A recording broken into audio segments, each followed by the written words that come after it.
Hello, my name is Tom, and I produce music like the song you're hearing now.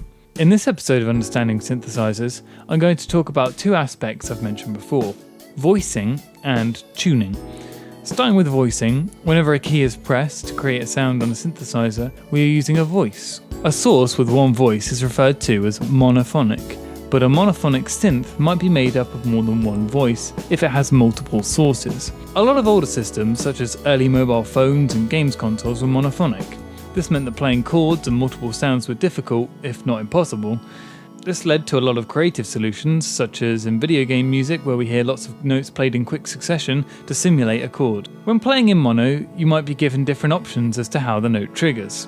The most common is to always have the sources restart with each note. We also have legato, where a new note will play when the previous one is released, sort of like a cue.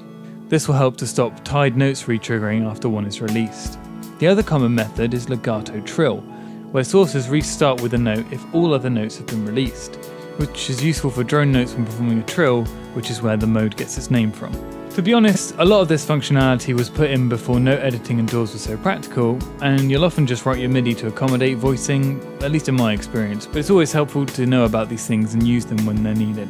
Luckily, more powerful synthesizers can play more than one voice, allowing for thicker sounds and the ability to create harmonies and chords. This is referred to as polyphony. Sometimes we might assign an oscillator multiple voices. This will essentially make the sound louder as we double up the waveform. This brings me to tuning. Another huge benefit of doubling up an oscillator is our ability to change the tuning of these different versions. This causes the two waveforms to have slight phase cancellations as they move in and out of phase with each other, creating a moving effect. This technique is referred to as detune. It's an extremely powerful tool for creating thicker sounds, but it's also useful for emulating real instruments. As players are rarely exactly in tune, playing around with very small pitch changes can help synth strings and woodwinds sound all the more convincing.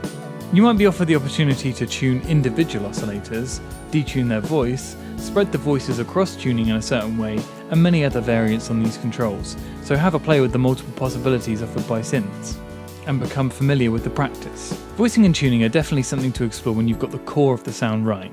They can take a sound in a direction that helps it fit into its role.